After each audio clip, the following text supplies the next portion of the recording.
안녕하세요. 방구석에서 파자마 입고 온라인 쇼핑몰을 전업으로 운영하고 있는 50대 방구석 아줌마 셀러 오방아사입니다. 꾸준하게 영상을 올리기로 마음먹고 두 번째 영상을 올려봅니다. 주제를 뭘로 할까 고민하다가 오늘은 소상공인 1인 셀러 또는 신규 셀러들이 쿠팡 로켓크로스를 하지 말아야 하는 이유에 대해서 한번 이야기해 보겠습니다. 하지 말아야 하는 건 로켓 배송도 마찬가지일 텐데 왜 로켓크로스만 이야기하냐? 이 오방아사가 로켓 배송은 입점 안 했었고 로켓 크로스만 입점해봤었거든요. 안 해본 걸 가지고 논하는 건 아닌 것 같아서 경험했던 로켓 크로스에 대한 이야기만 하겠습니다. 로켓 크로스 입점 판매할 때 잘 나가는 제품을 로켓 배송으로도 팔아볼까 잠깐 고민하긴 했었습니다. 여기저기 셀러 게시판에 올라온 로켓 배송 입점 업체들의 혈압 올라가는 스트레스 얘기들을 보고서는 매출만 키우고 속은 빛 좋은 개설국 꼴인 로켓 배송은 하면 안 되겠다는 결론을 내렸었고요. 작년 7월 말 쿠팡 로켓크로스 계약하고 신경 안 쓰다가 한 10월 달부터 본격적으로 제품 입고 광고 돌리고 적극적으로 판매를 하다가 쿠팡 월 매출 1,200에서 놀다가 로켓크로스 입점 후 쿠팡만 월 매출 2천만원 찍었던 경험담 제 블로그에도 포스팅 했었는데요.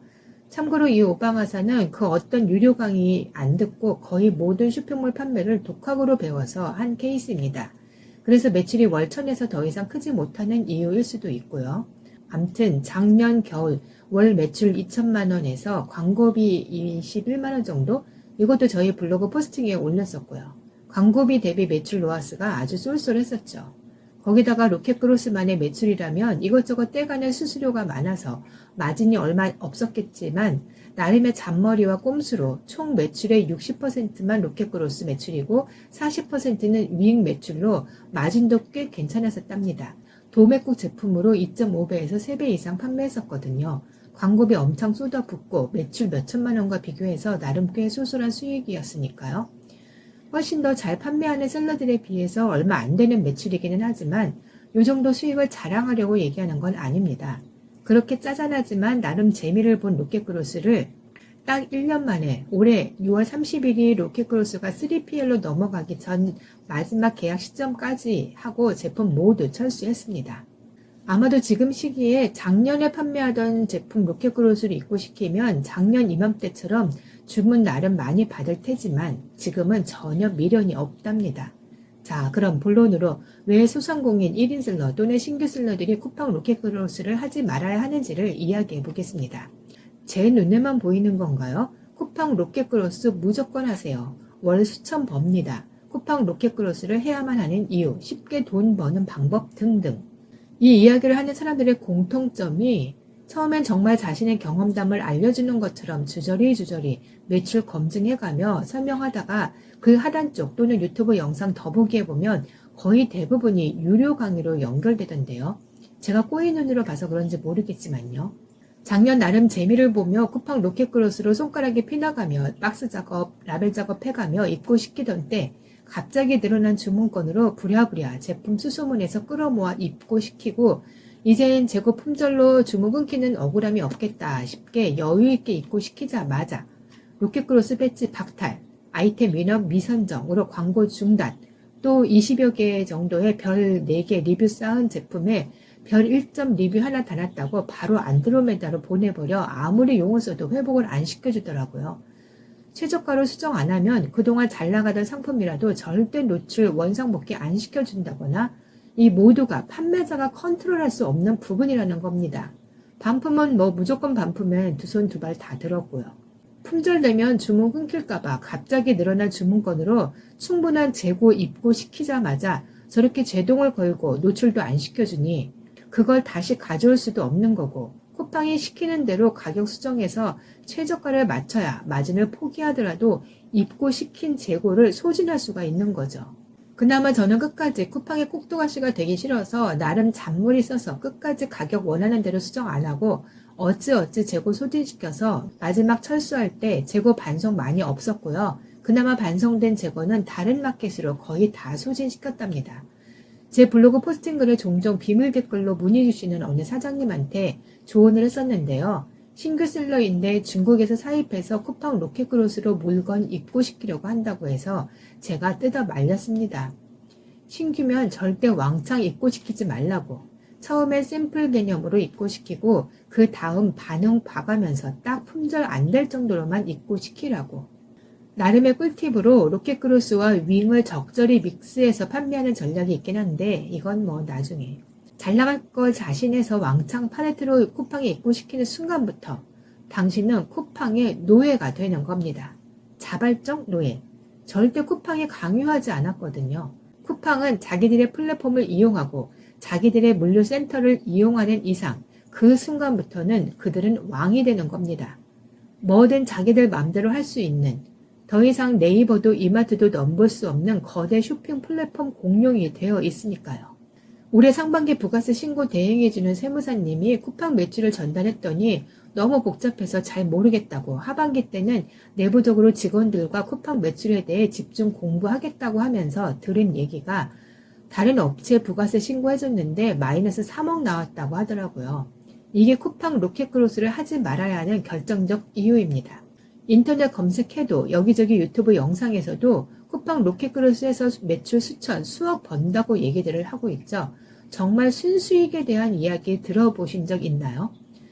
강의파리들이 쉽게 매출 올려서 스펙 홍보하기 좋은 마켓이 바로 쿠팡입니다. 적당한 제품 찾아서 입고시키고 광고 엄청 때리면 수천 수억 매출 어렵지 않거든요. 쿠팡은.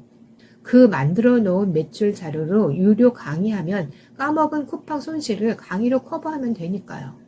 뭘 알고 그런 소리 하냐 하는 분도 있을 수 있을 텐데요.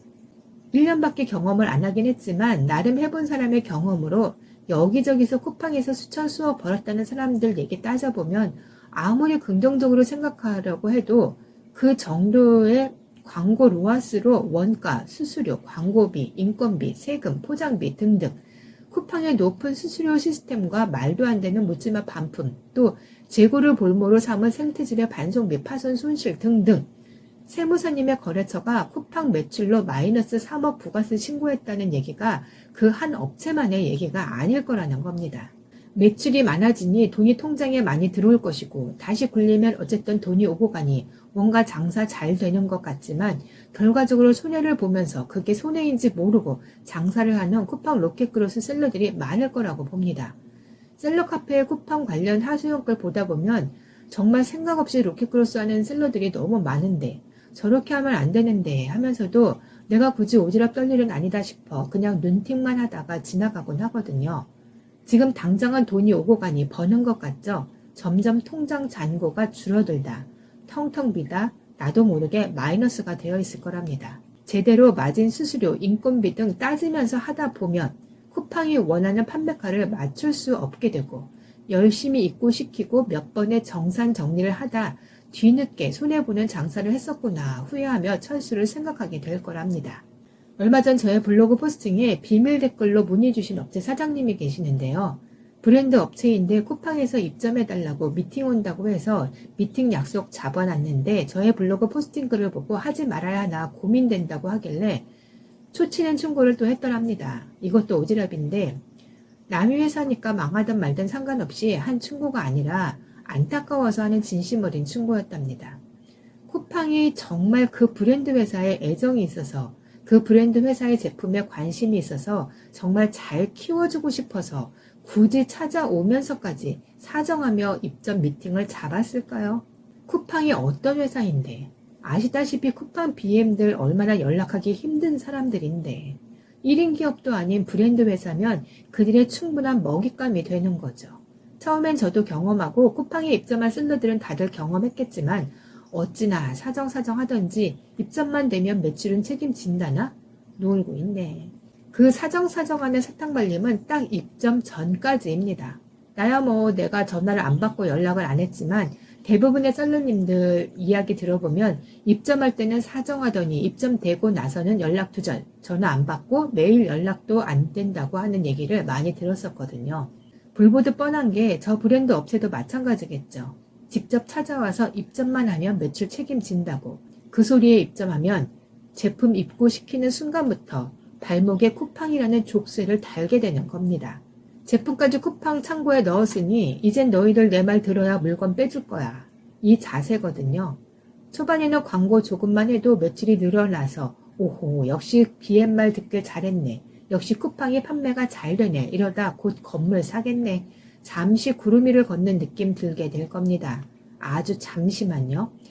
그러다 한 3, 4일 지나면서는 이상하네. 똑같이 광고 돌리는데 왜 주문이 안 들어오지? 하며 담당 BM에게 전화하겠죠. 광고를 좀 더 공격적으로 하셔야 합니다. 광고비를 더 투자하세요. 이때부터 점점 쿠팡이라는 늪에 서서히 빠져들게 되는 거죠. 광고비는 아주 개눈 감추듯 소진되는데 거기에 비해 매출은 미미해지고 재고 입고는 왕창 시켰으니 광고를 안 할 수도 없고 울며 겨자 먹기로 광고비를 계속 쏟아붓게 되고 경험하신 분들이 공통적으로 하는 얘기 쿠팡 광고는 밑빠진 독에 물 붓기다 라는 말이 왜 나왔겠습니까? 또 개쿠팡 얘기하다 보니 입에 거품 물게 되네요. 영상이 너무 길어져서 2탄을 준비하겠습니다. 그럼 다음에 만나요.